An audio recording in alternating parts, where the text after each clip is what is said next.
Hello good morning guys. അങ്ങനെ കുറേ ദിവസങ്ങൾക്ക് ശേഷം ഒരു വോയിസ് ഓവറൊക്കെ ആയിട്ട് ഷോർട്സ് ആക്കി വന്നിരിക്കുകയാണ് കേട്ടോ. അങ്ങനെ ജിമ്പുവിനൊക്കെ രാവിലെ സ്കൂളിലേക്ക് ആക്കിയിട്ട് രാവിലെ ഒരു 3 എഗ്ഗ് കഴിച്ചു ഗൈസ്. അങ്ങനെ നേരെ ഇന്ന് അപ്പക്കുട്ടനും എൻ്റെ കൂടെ ജിമ്മിലേക്ക് വരുന്നുണ്ട്. ഞങ്ങളെന്നും യൂഷ്വലി ഒരു 10:30-11 മണി ഒക്കെ ആകുമ്പോഴാണ് ഞാൻ പോകുന്നത്. പക്ഷേ ഇന്നലെ ഞങ്ങൾ ഒരു 8 മണിയായപ്പോൾ തന്നെ ഞങ്ങൾ ജിമ്മിൽ പോയി. അപ്പോൾ നിറയെ ചേട്ടന്മാരായിരുന്നു. അപ്പോൾ അതുകൊണ്ട് അപ്പുന് ഭയങ്കര ഷൈ ആയിരുന്നു. പിന്നെ ഞങ്ങൾ നേരെ കാർഡിയോ മാത്രമേ ചെയ്യുന്നുള്ളൂ കേട്ടോ. ഞാൻ ശരിക്കും ഇന്നലെ ജിമ്മ് സ്കിപ്പ് ചെയ്യണമെന്ന് വിചാരിച്ചാണ്.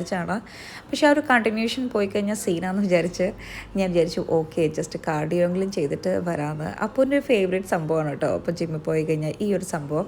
അങ്ങനെ ഞാൻ അത്യാവശ്യം നേരമൊക്കെ സൈക്ലിംഗ് ചെയ്തു. ആക്ച്വലി പീരീഡ്സ് ഡേയ്സ് ആയിരുന്നു.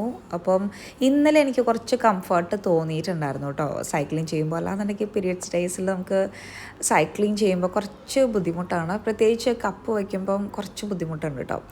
അങ്ങനെ ഇതേ തിരിച്ച് സൈക്ലിംഗ് കഴിഞ്ഞ് വന്നപ്പം എന്തൊക്കെയോ പാർട്സൊക്കെ വലിച്ചിളക്കി എടുത്തിട്ടുണ്ട് ഗൈസ്. പിന്നെ അതേ ട്രെഡ്മിൽ യൂസ് ചെയ്തപ്പോഴാണ് പണി കിട്ടിയത്. അവൾക്കും ചെയ്യണമെന്ന് പറഞ്ഞ് അപ്പൂസൻ അടിപൊളിയായിരുന്നു. വലിയ കുറുമ്പൊന്നും കാണിച്ചില്ലായിരുന്നു കേട്ടോ. അപ്പം ഞാൻ കുറച്ച് നേരം ഒരു 1.2 കുറച്ച് നേരം ഞങ്ങൾ ഒരുമിച്ച് നടന്നു. പക്ഷേ അത് കണ്ടിന്യൂ ചെയ്യാൻ പറ്റിയില്ല. അപ്പോൾ പിന്നെ ഞാൻ കുറച്ച് നേരം ഫോണൊക്കെ കൊടുത്തിട്ട് അഡ്ജസ്റ്റ് ചെയ്തു ഗൈസ്. പക്ഷേ കുഴപ്പമൊന്നുമില്ല കേട്ടോ. അപ്പൂനെ കൂടെ കൊണ്ടുപോകുമ്പോൾ വലിയ സീനൊന്നും ഇല്ലാതെ ആൾ പറഞ്ഞാലൊക്കെ കുറച്ചൊക്കെ കേൾക്കും. അപ്പോൾ കുഴപ്പമില്ല. അപ്പോൾ ഞാൻ കുറച്ച് നേരം ഫോണൊക്കെ കൊടുത്തു. പിന്നെ ഇതേ ഒരു 8:30 ഞാൻ അവിടെ എത്തിയിട്ട് ഒരു 9:30 വരെയൊക്കെ ഞാൻ മാക്സിമം ചെയ്തു കേട്ടോ. അത് കഴിഞ്ഞിട്ട് പിന്നെ ആളെ നേരെ സ്കൂളൊക്കെ ഉണ്ടാക്കണം.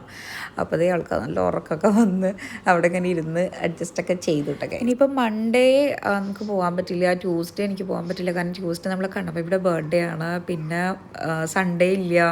അപ്പോൾ അങ്ങനെ ഒരു കണ്ടിന്യൂഷൻ ആക്ച്വലി അങ്ങോട്ട് നഷ്ടപ്പെടുന്നുണ്ടോ എന്നൊരു ഡൗട്ട് ഉണ്ട് കേട്ടോ. പിന്നെ ഇപ്പോൾ അത് വെക്കേഷൻ സമയത്തിന് ഒരു കാര്യം നടക്കില്ല, ജിമ്മിൽ പോകാൻ പറ്റില്ല. കാരണം ഞാൻ നാട്ടിൽ പോവും. അപ്പോൾ അതിൻ്റെ ഒരു വലിയൊരു ടെൻഷനുണ്ട് എന്ത് ചെയ്യും എന്നുള്ളത്. യോഗ എങ്ങാനൊന്ന് ട്രൈ ചെയ്യണമെന്ന് വിചാരിക്കുന്നുണ്ട്.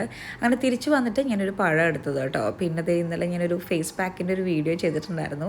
അത് ഞാൻ ഫുൾ വീഡിയോ ആയിട്ട് അപ്ലോഡ് ചെയ്തിട്ട് ഞാനൊരു ടാഗ് ചെയ്യുക കേട്ടോ. അങ്ങനെ ഉച്ചയ്ക്ക് ഒരു ഇടിച്ചക്ക തോരനൊക്കെ കൂട്ടിയിട്ടൊരു അടിപൊളി ലഞ്ച് കഴിച്ചു. ആക്ച്വലി ഞാൻ കഴിക്കുന്ന ക്വാണ്ടിറ്റി ഇപ്പം കുറച്ചിട്ടുണ്ട്. അതാണ് ഞാനൊരു ഹെൽത്തി ഡയറ്റായിട്ടല്ല, ഒരു ഹെൽത്തി വേ ഓഫ് ഈറ്റിംഗ് അത്രയാണ് ഞാനിപ്പോൾ നോക്കുന്നത് കേട്ടോ. പിന്നെന്താ പറയുക, ഗ്യാസിൻ്റെ സീൻ എല്ലാ വീടുകളിലും ഇപ്പം നടക്കുന്ന സംഭവമല്ല. അപ്പം നമ്മളിത് ഇന്നലെ അടുപ്പെല്ലാം ക്ലീൻ ആക്കിയിട്ടുണ്ട്. നമ്മളിത് നാളെ തൊട്ട് ക്ലീനിങ് പരിപാടികളൊക്കെ കഴിഞ്ഞ് അടുപ്പ് കത്തിക്കൽ തുടങ്ങും കേട്ടോ. എല്ലാ വീട്ടിലും ഇപ്പം ഏകദേശം ഈ സീൻ തന്നെ ആയിരിക്കുമല്ലോ.